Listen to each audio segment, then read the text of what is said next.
Bonjour, bonsoir. Bienvenue sur la chaîne Edimof. Nous allons ouvrir la présentation avec une lecture de la Bible. Donc aujourd'hui, nous allons lire le verset 9 au verset 13. Qui concerne le troisième jour de la création. Mais avant de commencer, nous allons ouvrir par une prière. Père éternel, nous voulons te remercier pour une semaine que nous avons passée dans la paix. Merci de pourvoir à tous nos besoins. Merci pour mon épouse, pour mes enfants et pour tous mes amis qui me sont chers de partout. Merci pour la grâce que tu m'as accordée de te connaître et d'appartenir à ta famille. Père éternel, toi qui as formé le ciel et la terre en un jour. Jésus-Christ, toi qui as créé tout ce qui est visible et invisible dans cet univers, qui était là au commencement de la création. Aujourd'hui, nous voulons te rendre gloire. Nous voulons t'adorer durant cette heure de méditation sur ta parole. Esprit Saint, toi qui étais sur la surface des eaux et qui a séparé les eaux de la terre des eaux du ciel qui étaient au-dessus du firmament, des eaux qui étaient en dessous. Nous voulons magnifier ta grandeur. Aujourd'hui donc, je prie que l'esprit de vérité qui était là au commencement de l'univers me guide, m'illumine, m'éclaire et me permet de ne dire que sa parole et rien d'autre que sa parole.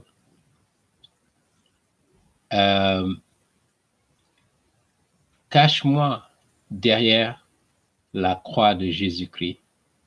Remplis-moi de ton Esprit Saint, de ton esprit de vérité et de ton esprit de discernement pour que je puisse servir de vaisseau, de canal pour illuminer ceux et celles qui nous suivent en ligne en ce moment.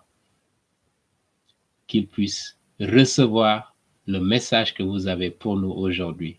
Père éternel, que ta volonté soit faite durant cette rencontre que nous avons en ligne et que ton nom soit glorifié, le nom tout-puissant de Jésus-Christ soit magnifié et au-dessus de son nom, que ta parole soit magnifiée aujourd'hui au cours de cette rencontre. Seigneur, nous te demandons tout cela au nom de notre Sauveur et de notre Seigneur Jésus-Christ, qui vit pour toujours. Amen.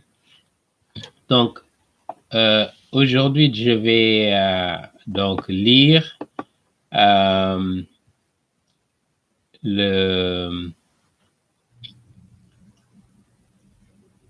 nous allons partir sur notre site Esprit de discernement et donc nous allons lire les versets 9 à 11 si vous êtes en ligne ou bien si vous avez vos Bibles devant vous, ouvrez-les donc au livre de la Genèse chapitre 1 versets 9 à 13 et ici sur notre site espritdediscernement.com pour ceux qui nous suivent pour la première fois, Donc, nous avons un site qui s'appelle www.espritdediscernement.com.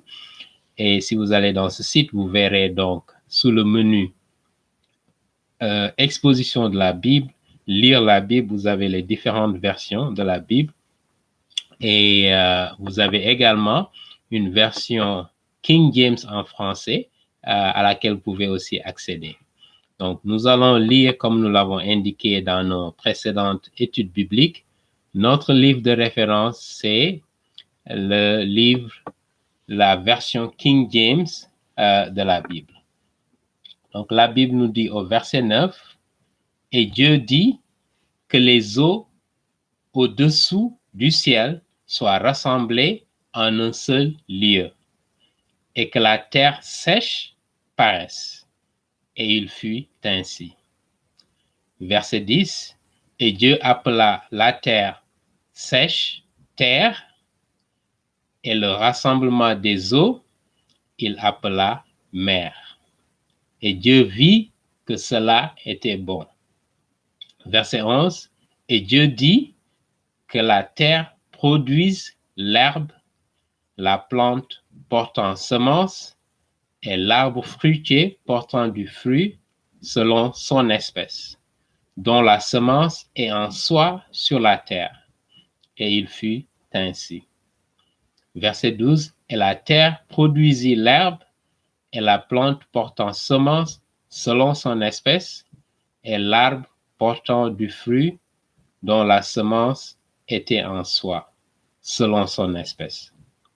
Et Dieu vit que cela était bon. » Verset 13, « Et le soir et le matin était le troisième jour. » Que le nom du Seigneur soit loué. Merci de ta parole. Illumine nos cœurs, les cœurs de ceux et celles qui nous suivent en ce moment, pour que nous puissions comprendre ta parole et de façon plus importante, que nous puissions mettre en pratique cette parole que nous avons reçue. Au nom de Jésus-Christ. Donc, comme nous l'avions indiqué dans nos études précédentes, nous avons parlé du premier jour de la création, avec la création du ciel et de la terre, la création de la lumière, essentiellement. Deuxième jour, la dernière fois, nous avons donc parlé de la création de l'étendue céleste. Et donc, pour ceux qui nous suivent pour la première fois, vous pouvez vous référer à notre site Internet où vous aurez accès à ces études bibliques. Si vous allez dans études bibliques, vous les verrez. Donc, aujourd'hui, nous allons traiter du troisième jour de la création. Mais avant de commencer, j'aimerais clarifier encore une fois pourquoi j'ai décidé de prendre le temps d'aller verset par verset, surtout pour le livre de la Genèse au chapitre 1.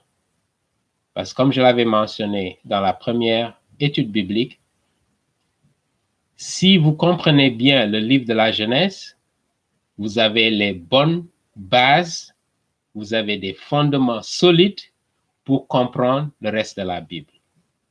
Parce que tout commence avec la Genèse. Et donc, deuxièmement, la raison pour laquelle je prends le temps d'insister, parce que nous vivons dans un monde où ce qui prévaut aujourd'hui dans l'opinion publique, profane comme scientifique, remet en cause la révélation que Dieu nous a laissée au premier chapitre de la Genèse. Et j'y reviendrai aujourd'hui, un peu plus en détail. Et donc, il est important, vous ne pouvez pas dire que vous croyez en Jésus-Christ, que vous connaissez dans le Nouveau Testament, si vous remettez en cause le récit de la création de cet univers qui se trouve au premier chapitre du livre de la Genèse.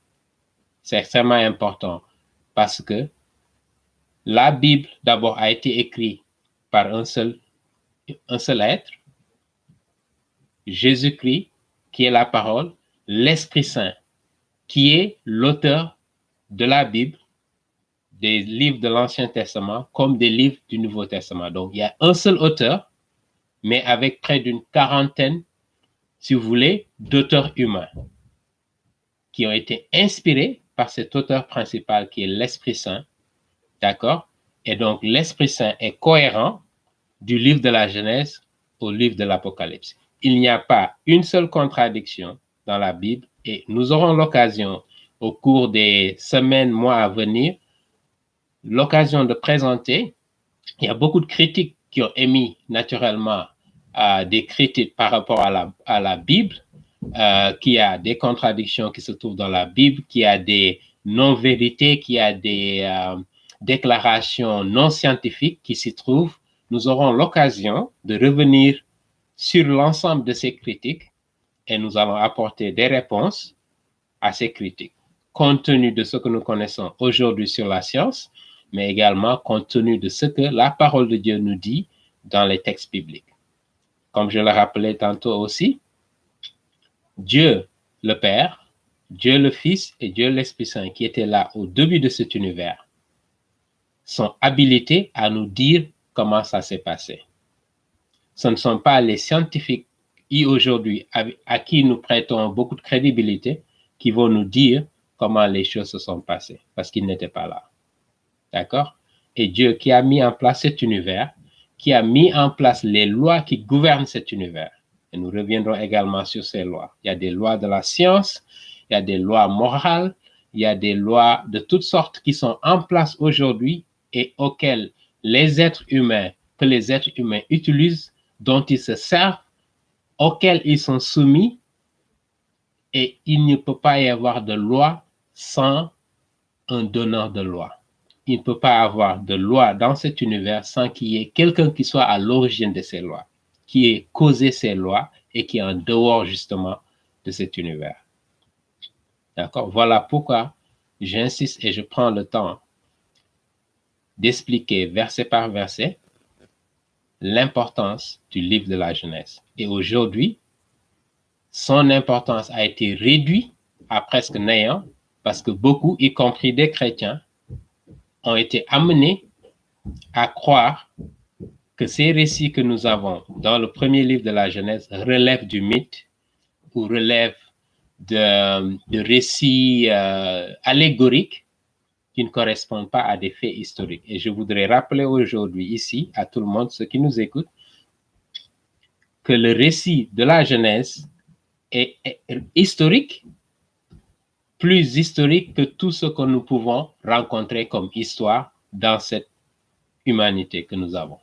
D'accord? Depuis que l'homme est sur cette terre, l'histoire qui a marqué l'humanité, d'accord, ce sont des faits qui ont existé, comme le 11 septembre, dont tout le monde se souvient aux États-Unis, la Deuxième Guerre mondiale. Personne ne peut contester que c'est des faits qui se sont produits dans l'histoire. De même, je voudrais vous apporter la preuve que justement, les récits de la Genèse, des 6 jours de création, sont historiques et nous reviendrons au cours de nos études bibliques sur pourquoi je le dis et sur des preuves tangibles, objectives que je vous présenterai.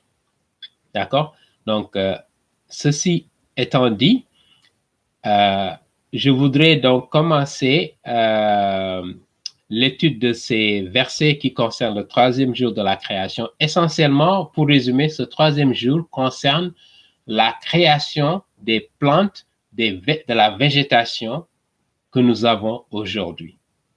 Ils ont été créés au 3e jour. Donc, on est encore au 3e jour et des plantes qui ont été complètement créées, totalement formées. Il n'y a pas eu un processus de croissance, si vous voulez, de germination, de la semence, etc. C'est des plantes qui ont été créées toutes faites. D'accord? Et l'air qui a été créé au 2e jour, justement, contient des éléments chimiques dont les plantes ont besoin pour survivre. De même, la lumière qui a été créée au 1er jour a été utilisée par les plantes pour survivre. D'accord? Et donc, il y a une séquence ordonnée qui n'est pas en contradiction avec la science. D'accord? mais qui va au-delà de la science. Et pourquoi je le dis? Parce que le soleil n'était pas encore là. Aujourd'hui, c'est le soleil qui nous fournit, qui fournit aux plantes, qui fournit aux animaux, qui fournit aux êtres humains la lumière dont ils ont besoin pour vivre. D'accord? Mais il y avait une lumière que Dieu avait créée au premier jour et qui a servi aux plantes qui étaient là au troisième jour. D'accord? Donc, il n'y a pas de contradiction par rapport à la science. Donc, aujourd'hui, je voudrais vous raconter un peu l'histoire d'un fait qui s'est passé ici aux États-Unis et qui a concerné un enseignant du secondaire. C'était en 1925, donc il y a près d'un siècle en fait. Et qu'est-ce qui s'est passé? L'enseignant s'appelait John Scope et il était dans l'État du Tennessee. Et dans l'État du Tennessee, en 1925, un enseignant de l'école publique du secondaire n'était pas autorisé à enseigner la théorie de l'évolution. D'accord? Vous vous demandez, mais nous qui sommes au 21e siècle, 2021, avec le système scolaire que nous connaissons, les universités que nous connaissons, donc j'ai fait ces universités ici, en Europe, en Afrique, et donc je sais bien ce qui est enseigné dans nos universités, ce qui est enseigné dans nos écoles, primaires comme secondaires, concernant la science.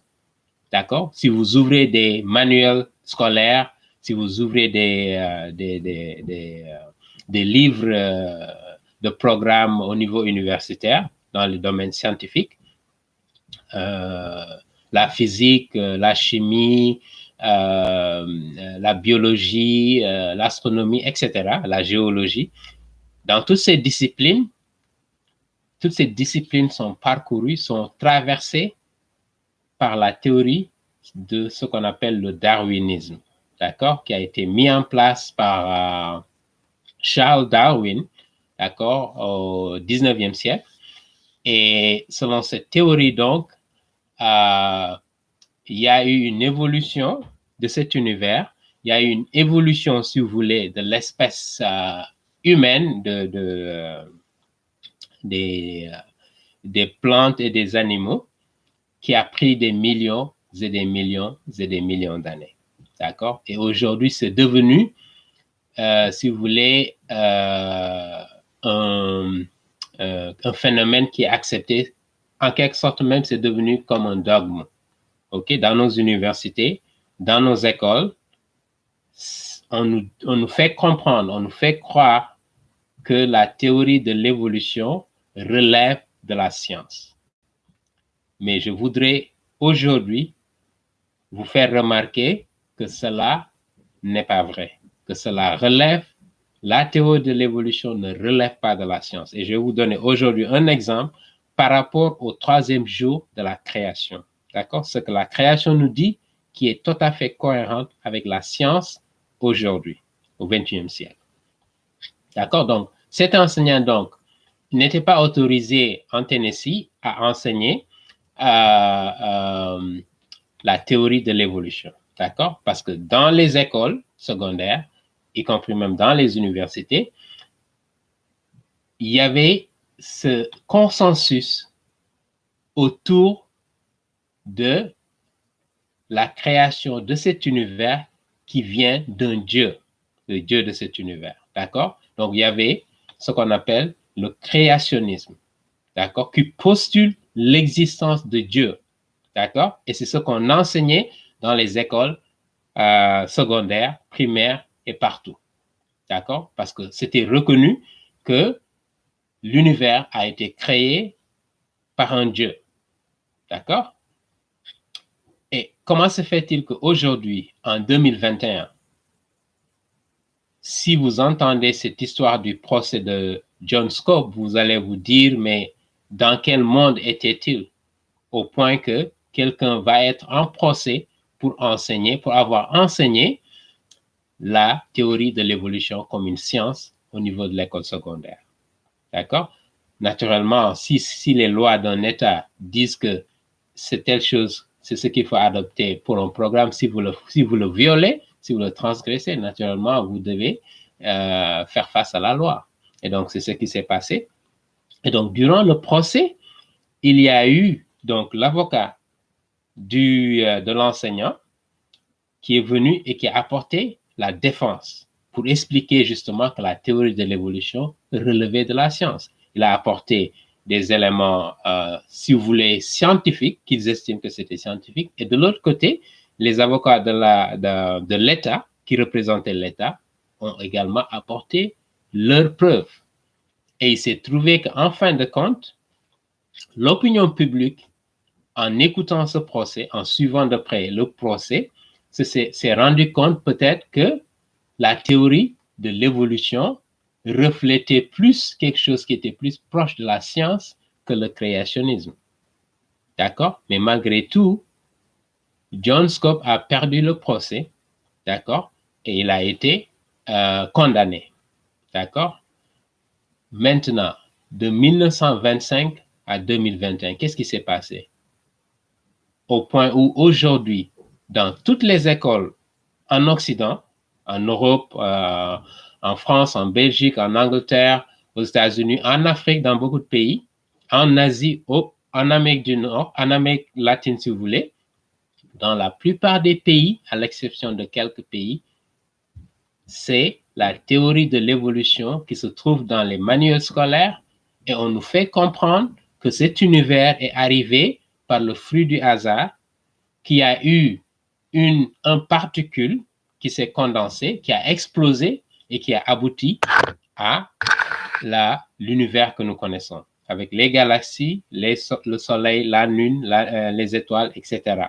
Les êtres humains, les animaux sont le fruit d'une évolution qui aurait pris des millions et des millions d'années. Et c'est devenu comme un fait incontestable. Et beaucoup de scientifiques extrêmement intelligents dans plusieurs disciplines scientifiques aujourd'hui disent que ça, il n'y a pas d'alternative parce que c'est ça, la science a été établie.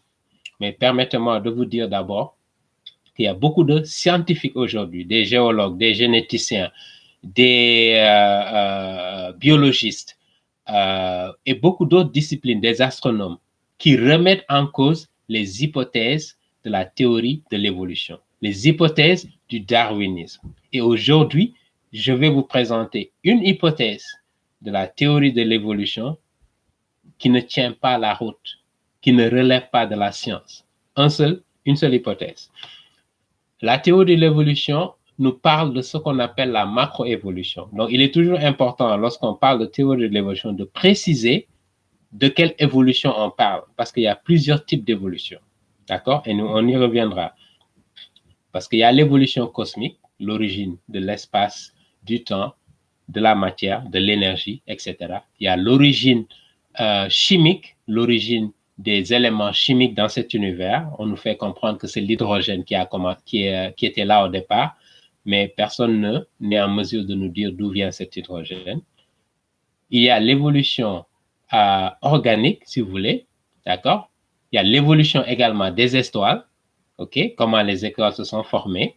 Et il y a toute une théorie qui a été développée pour nous faire croire que les étoiles ont été formées progressivement. Et jusqu'ici, on attend des preuves scientifiques de la formation de ces étoiles, d'accord?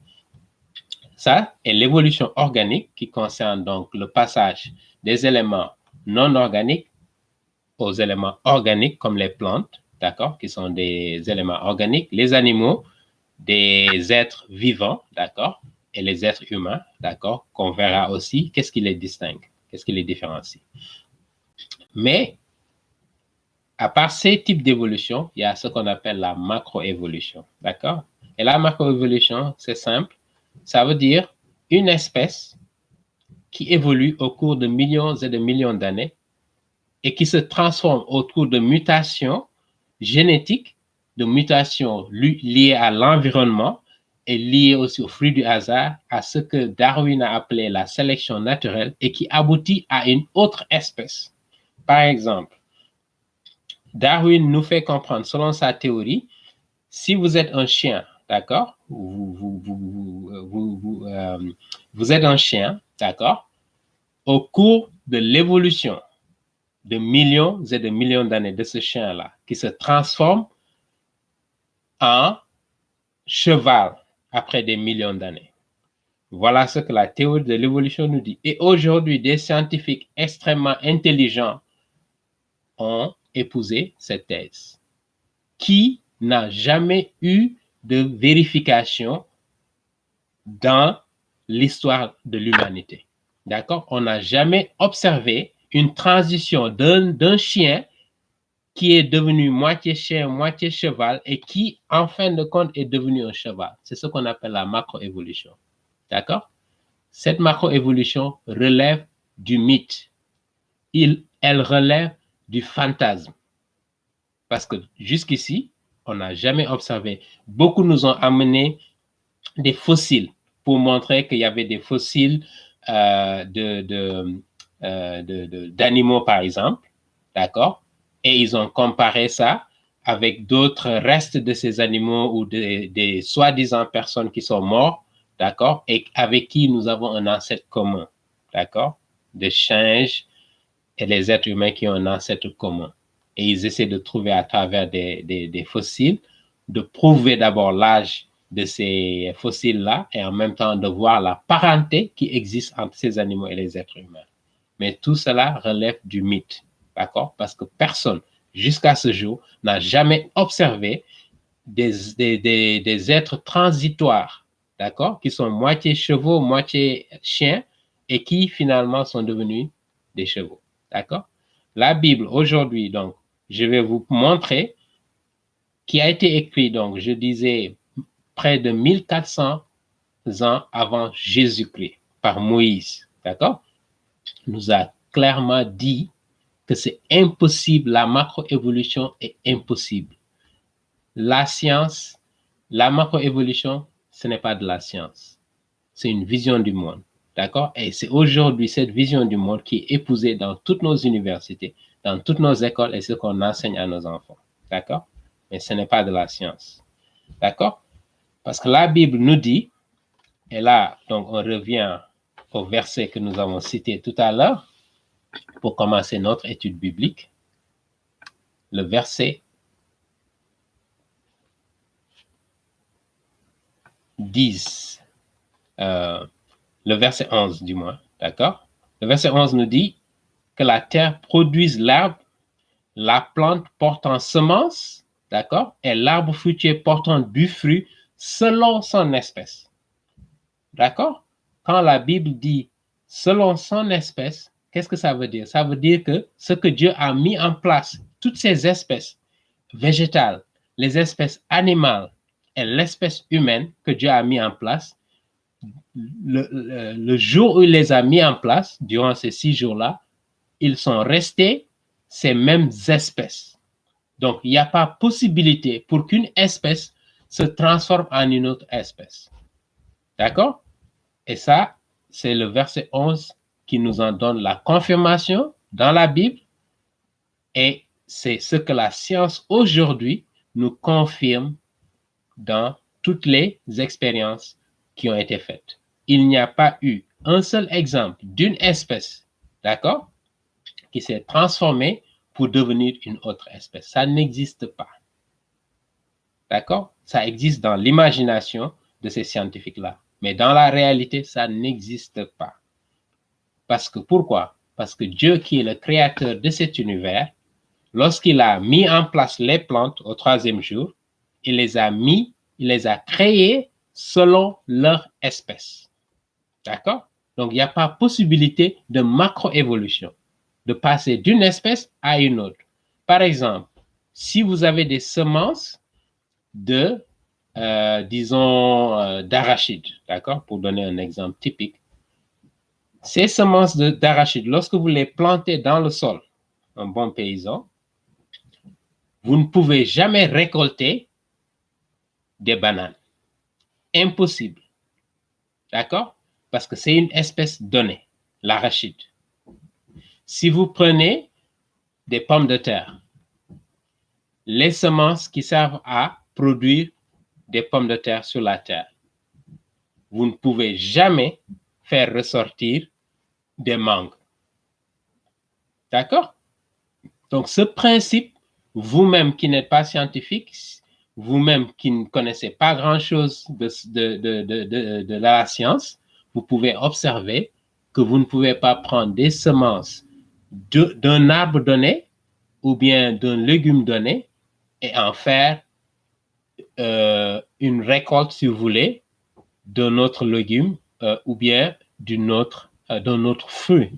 D'accord? Les pommes ne peuvent devenir, quand on sème des pommes, on ne peut récolter que des pommes.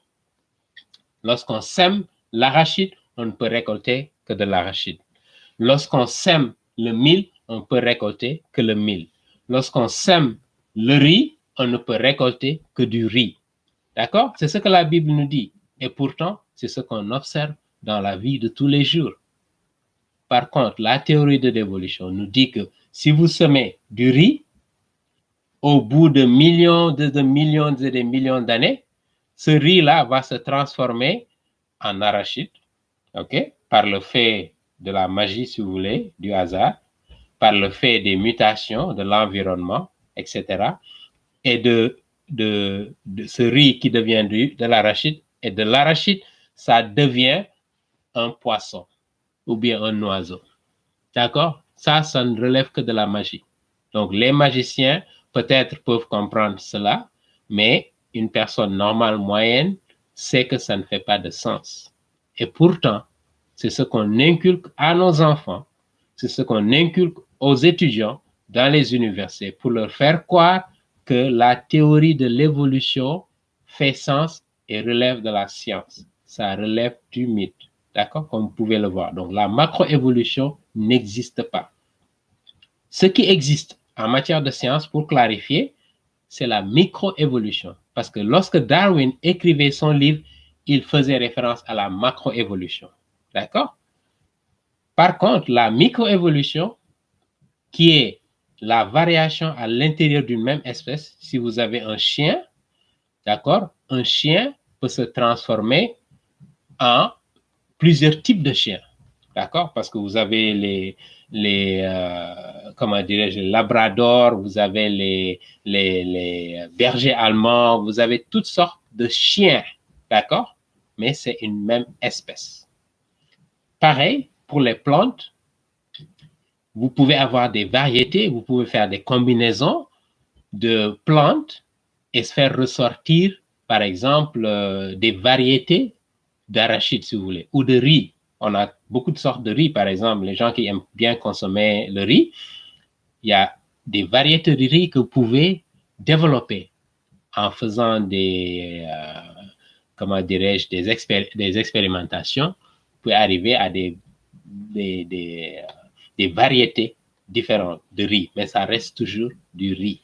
C'est ce qu'on appelle la microévolution. Et ça relève de la science. Et ça correspond exactement à ce que la Bible nous dit.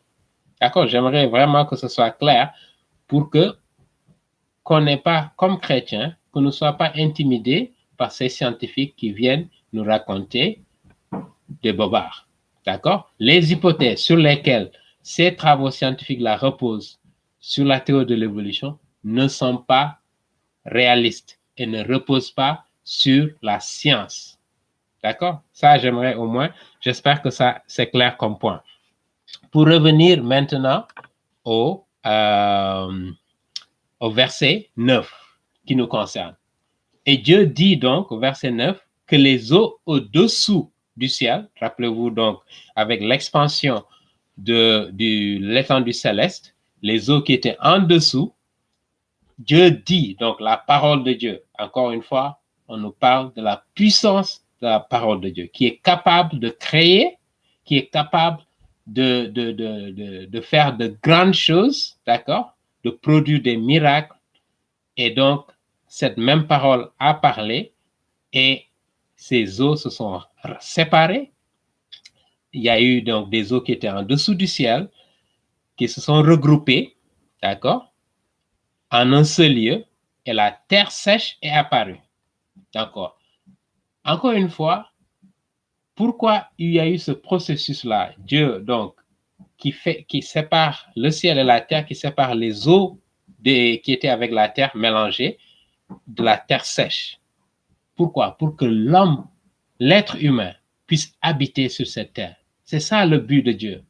Lorsqu'il fait ces créations progressives-là durant ces 6 jours, pour que les plantes également puissent être semées, plantées, pour servir de nourriture aux êtres humains et également aux animaux qui seront créés, qui seront sur cette terre.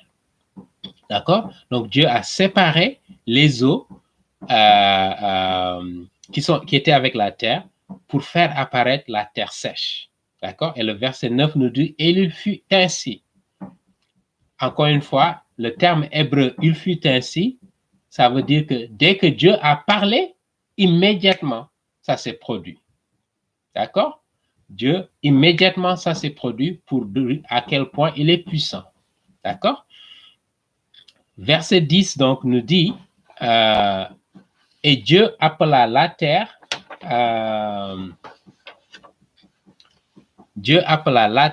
terre sèche, d'accord? C'est une terre sèche, mais naturellement, il y a encore de l'eau qui est là-dedans, parce qu'imaginez que c'était mélangé avec de l'eau, donc même si la terre est sèche, il y a encore de l'eau à l'intérieur de la terre qui permettra aux plantes qui vont être créées d'avoir de l'eau pour leur subsistance. D'accord? Et notez une chose ici, donc, et Dieu appela la terre sèche terre, et le rassemblement des eaux, il appela mer. D'accord? Donc, voilà pourquoi aujourd'hui, nous avons la configuration de notre terre, nous avons la terre, là où les gens habitent, et nous avons les mers. Donc, les continents et les mers, les océans que nous avons. D'accord? Je pense qu'au début, il y avait donc la terre d'un côté, et il y avait l'ensemble des mers ou des océans de l'autre côté. D'accord? Je pense qu'on n'avait pas cette séparation que nous avons aujourd'hui entre les océans et la terre et les différents continents que nous avons. D'accord? Séparés par les eaux. Il y avait d'un côté la terre, et il y avait de l'autre côté, si vous voulez, les océans. OK? Le déluge qui est venu plus tard, me semble-t-il, je ne peux pas être certain de cela, mais il me semble que c'est ce qui a fait qu'il y a une séparation justement entre les eaux, les océans et les continents. D'accord? Et donc, c'est comme ça que ça s'est passé. D'accord? Et donc, verset 10 nous dit, et Dieu vit que cela était bon. Vous vous rappelez qu'au deuxième jour, Dieu n'a pas dit que ce qu'il a créé au deuxième jour, c'était bon, même si c'était très bon. Il a réservé ça pour le troisième jour. D'accord? Pourquoi? Parce que justement, les eaux et la terre étaient encore mélangées. D'accord? Il n'avait pas fini de créer la terre dans sa totalité telle que nous la connaissons aujourd'hui. Et à cause de ça, Dieu n'a pas jugé nécessaire de dire que c'était bon, parce que le processus de création n'était pas complet de la terre, d'accord? Mais au troisième jour, la terre est sèche, elle est complète, d'accord? Et voilà pourquoi Dieu a dit, il vit que c'était bon, d'accord? Et ici, on verra au verset 12 qu'il va répéter encore la même expression. Donc, le troisième jour, il dit 2 fois que ce qu'il a créé était bon. Et je reviendrai dessus pour expliquer pourquoi il a dit 2 fois. Au premier jour, il avait dit c'était bon. Au deuxième jour, il ne l'a pas dit. Au troisième jour, il s'est rattrapé, si vous voulez, et il a dit 2 fois. D'accord? Nous allons essayer de comprendre et faire le lien avec le Nouveau Testament, pourquoi il l'a dit 2 fois. D'accord? Donc,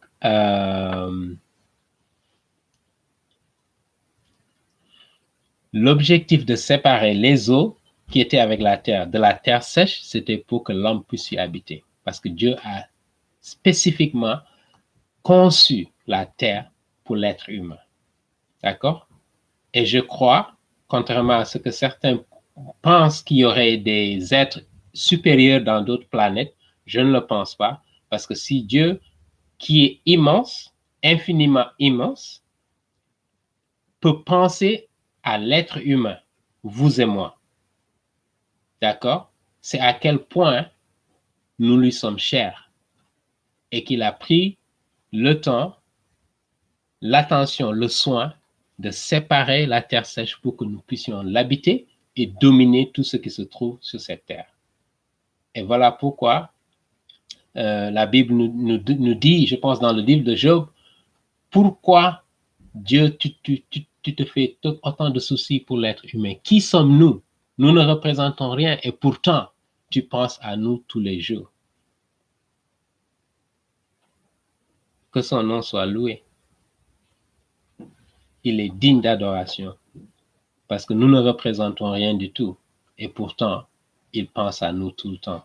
Et pour vous autres qui nous suivez et qui peut-être n'avez pas cette relation avec Dieu, je voudrais vous inviter aujourd'hui à méditer sur ces paroles, à méditer sur l'importance que Dieu accorde à l'être humain, qui que vous soyez. Dieu vous aime et Dieu veut que vous le connaissiez. Il veut que vous ayez une relation avec lui parce qu'il vous a mis sur cette terre pour que vous ayez cette relation avec lui, pour que vous lui rendiez gloire parce que c'est lui qui a créé cet univers. Tout ce dont vous bénéficiez, la vie elle-même que vous avez est entre ses mains. Il peut la reprendre aujourd'hui, d'accord? Il peut vous garder là pendant des années et des années. Ça relève de lui. Et voilà pourquoi nous lui devons cette révérence, cette louange, d'accord, qui lui est due. D'accord?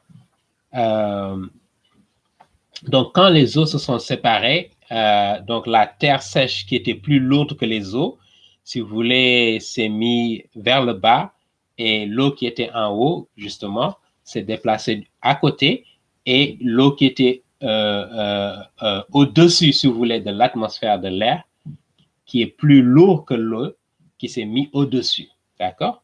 Et la terre lourde qui est plus lourde que l'eau s'est mis en bas, en dessous, d'accord? Et Dieu les sépara. Le verset 11, pour revenir sur pourquoi Dieu, non, avant de revenir sur ça, verset 12. Donc, Dieu dit que la terre produise l'herbe, la plante portant semence. D'accord? Donc, il distingue l'herbe. Donc, les herbes n'ont pas besoin de semences. Les herbes sont générées spontanément. D'accord? Donc, quand Dieu les a créées, il n'y avait pas de semences. Donc, elles se développent, si vous voulez, spontanément. Et l'herbe, justement, a été créée pour les animaux. D'accord? Qui vont être créés au 6e jour. D'accord? Comme Adam et Ève. Et donc, la plante qui a été créée pour les êtres humains et pour les animaux. Et vous verrez qu'au début, Adam et Ève et les animaux ne mangeaient que des plantes, ils étaient végétariens si vous voulez. Voilà pourquoi certains qui ont ce régime alimentaire tendent à limiter, si vous voulez, les maladies, parce que beaucoup de maladies sont associées donc aux viandes, aux protéines animales, si vous voulez, d'accord? Qui n'était pas le cas au début de la création, d'accord? Donc, il y a eu les herbes que Dieu a créées, ensuite les plantes qui portent la semence. Donc, au verset 11, il nous dit la plante portant la semence. Donc, il a créé la plante toute faite, d'accord? Et l'arbre fruitier, donc les plantes et les arbres portant du fruit déjà, d'accord? C'était pas qu'il a semé et puis ça a germé. Non, il les a créés telles quelles, d'accord? Et pourquoi? Pour que Adam et Ève, pour que les animaux puissent l'utiliser, d'accord?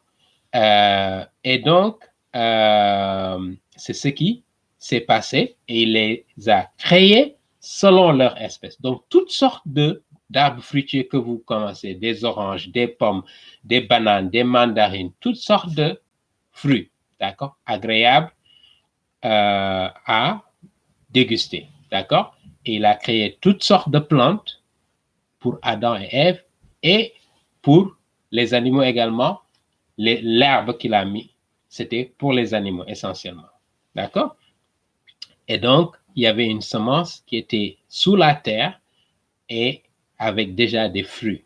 D'accord? Et lorsqu'il l'a créé, il a voulu que ce cycle se perpétue de lui-même. Donc, une fois que c'est créé, il n'a pas besoin de recréer des plantes. Pourquoi? Parce que les herbes, d'abord, il les a créées de sorte que les herbes germent, croissent d'elles-mêmes, si tu veux, si vous voulez. Ensuite, les plantes et les arbres fruitiers, il les a créés avec une semence. Et donc, pour que ça se perpétue, donc, il faudra prendre les semences et les replanter. Comme ça donne des fruits. Ces fruits donnent des semences. Les semences sont plantées, semées, et ça redonne des fruits. Ça redonne des légumes. Ça redonne des plantes. OK? Donc, c'est ce cycle qu'il a créé, de sorte qu'il n'a plus besoin d'intervenir dans cet univers, une fois qu'il l'a créé. Et comme je l'avais dit tantôt, il n'y a pas de macroévolution ici parce que les plantes, l'herbe, les espèces qui ont été créées une fois pour toutes. Il n'y a jamais eu d'évolution depuis que ces plantes-là et ces arbres fruitiers ont été créés. On n'a jamais vu des pamplemousse, si vous voulez, qui se transforment en bananes. Jamais, jamais, jamais. Ça n'existe pas et personne ne peut nous donner cette preuve. D'accord? Parce que Dieu, lorsqu'il l'a créé, il a décrété. D'accord? C'était un commandement de Dieu qui dit qu'une pamplemousse demeure une pamplemousse. D'accord? On peut trouver, comme je l'ai dit, une variété selon la microévolution, mais on ne peut pas transformer une pamplemousse en faire une banane. Parce que c'est ce que la théorie de l'évolution nous fait croire. D'accord? Et donc, voilà donc ce que le verset 12 nous dit. Le verset 11 du moins nous dit. Et donc, la terre produisit l'herbe, verset 12, et la plante portant semence selon son espèce, et l'arbre portant du fruit dont la semence était en soi selon son espèce. Et Dieu vit que cela était bon. Donc, je vous ai dit, dans ce troisième jour de la création, Dieu parle de deux fois, il dit que cela était bon. D'accord? Et pourquoi deux fois? Voilà pourquoi Dieu a insisté dessus, parce que ça a été, la terre sèche a été complétée au troisième jour. Et voici pourquoi les Juifs, d'accord, comme les Juifs justement se réfèrent à la Bible dans leur culture même, ils sont nés, ils grandissent avec l'histoire de la Bible parce que c'est l'histoire qui est associée à leur propre histoire, d'accord? À partir de Genèse 12, on va nous parler d'Abraham, de quelqu'un qui s'appelle Abraham, qui vient de Our, en Chaldée, en Irak actuel, Mésopotamie, et que Dieu a dit d'aller sur la terre promise à Canaan. D'accord? Et à partir de là, l'histoire de la Bible correspond à l'histoire du peuple juif. Parce que Dieu a choisi ce peuple, et nous reviendrons là-dessus, pour une mission particulière. D'accord? Et cette mission, c'était quoi? Pour que Jésus-Christ, qui est notre sauveur, pour qu'il puisse naître d'une famille, devenir homme, après le péché originel d'Adam, pour nous racheter, nous tous, êtres humains. D'accord? La race humaine. Voilà pourquoi il a choisi un peuple, pour que Jésus-Christ puisse naître à partir de ce peuple. Et nous reviendrons sur sa généalogie lorsque nous verrons les évangiles de Matthieu et de Luc qui parlent de sa généalogie. Donc, deux fois, les Juifs, lorsqu'ils célèbrent un mariage, d'accord? D'abord, ils célèbrent le mariage au troisième jour. Rappelez-vous que pour les Juifs, le dernier jour de la semaine, c'est le vendredi, d'accord? Donc, vendredi soir au samedi soir, d'accord? Ça, c'est le dernier jour. Donc, le premier jour de la semaine, pour les Juifs, c'est le dimanche, d'accord? Contrairement à nous autres, c'est le lundi, d'accord? Le premier jour de la semaine, pour les Juifs, c'est le dimanche. Donc, le deuxième jour, c'est lundi. Et le troisième jour, c'est un mardi. Donc, si vous allez en Israël, il y a beaucoup de Juifs qui pratiquent cette tradition-là et qui font leur mariage le mardi. Donc, le troisième jour de la création, parce que la Bible nous dit, lorsque Dieu a séparé les eaux de la terre sèche, c'était au troisième jour et il dit que c'était très bon. Donc, quelqu'un qui se marie, naturellement, c'est une bonne chose de se marier. Quand je dis mariage, je parle de mariage entre un homme et une femme. D'accord? La Bible ne reconnaît pas un mariage entre deux hommes ou un mariage entre deux femmes. Ça, c'est de l'abomination. D'accord? Je n'ai rien contre les homosexuels. C'est des hommes comme moi qui ont été créés par Dieu, que Dieu aime, mais l'homosexualité est une abomination de Dieu. Et je le dis et je le répète aujourd'hui, parce que c'est ce que la Bible nous enseigne. Malheureusement, on voit beaucoup de gens qui se disent chrétiens et qui rejettent cet enseignement parce que justement, c'est l'ambiance actuelle, la culture actuelle qui fait la promotion de l'homosexualité, mais c'est une abomination aux yeux de Dieu. Donc, mariage entre un homme et une femme, et donc c'était le troisième jour. Et quelle preuve j'ai par rapport à ça? Allez-y dans votre Bible. Si vous prenez l'évangile de Saint Jean, nous allons prendre le chapitre 2, ce qu'on appelle les noces de Cana. Les noces de Cana, vous vous souvenez un peu, c'est là où Jésus, en fait, d'ailleurs, a fait son premier miracle. D'accord? L'évangile de Jean nous dit que c'est à Cana ou en Galilée où il a fait le premier miracle. Donc, si je prends le livre, la version de la colombe que j'ai devant moi ici, 3 jours après, il y eut les noces à Cana. D'accord? En Galilée, la mère de Jésus était là. Si vous prenez la Tob, la tradition œcuménique de la Bible, il nous dit, or, le troisième jour, il y eut une noce à Cana et la mère de Jésus était là. Donc, Jésus était avec sa mère et c'est là où il a fait le miracle de transformer l'eau en vin. D'accord? C'était le troisième jour parce que justement, c'était un mariage. Donc, les Juifs, par tradition, qui vient de Genèse chapitre 1, ce verset 12 que nous venons de voir, qui parle justement du troisième jour où la création était bonne. Dieu vit que c'était bon et donc à cause de ça, les Juifs aujourd'hui utilisent le mardi pour célébrer leur mariage. D'accord? Voilà. Et donc, verset 13 nous dit, et le soir et le matin était le troisième jour. Encore une fois, je rappelle pourquoi Dieu commence par le soir, parce qu'il y avait l'obscurité d'abord au premier jour, avant qu'il ne... L'obscurité, donc le soir, qui se rattache au soir, et le matin qui se rattache au jour, lorsque la lumière a été créée. Et voilà donc, il nous dit que c'était le troisième jour. Ça n'a pas mis des millions d'années pour séparer les eaux de la terre sèche. Ça a pris probablement quelques heures durant cette journée, d'accord, pour faire cette séparation, d'accord, et pour préparer la venue des oiseaux, des animaux, des oiseaux d'abord au 5e jour, des créatures, si vous voulez, marines, au 5e jour également, et au 6e jour des animaux, le bétail, les animaux de la terre, les reptiles, etc., et l'être humain, Adam et Ève, qui ont été créés au 6e jour. D'accord? La semaine prochaine, donc, nous allons continuer. Encore une fois, le mot jour, le même mot jour qui veut dire yom, donc 24 heures de durée. OK?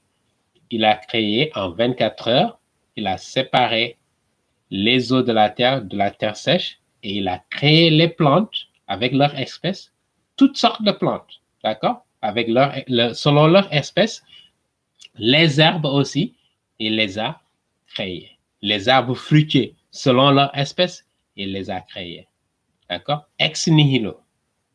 D'accord? Donc, encore une fois, Dieu qui est Elohim, donc ici, le terme générique pour dire Dieu, c'est Elohim. Et c'est un terme pluriel que j'ai expliqué la dernière fois. Donc, c'est une pluralité, si vous voulez, divine, mais en même temps, une pluralité qui est un seul être. Et voilà pourquoi nous avons Dieu le Père, nous avons Dieu le Fils et nous avons Dieu l'Esprit Saint qui constitue une divinité, un seul être, mais en 3 personnes. Et le terme Elohim qui est utilisé ici, sur l'ensemble des versets du premier chapitre, qui renvoie à la pluralité de Dieu. Et vous verrez, lorsqu'on sera au verset 26, Dieu dit, créons l'homme à notre image. Il n'a pas dit que je crée l'homme à mon image, mais à notre image pour dire qu'il y avait une pluralité de personnes au début de la création.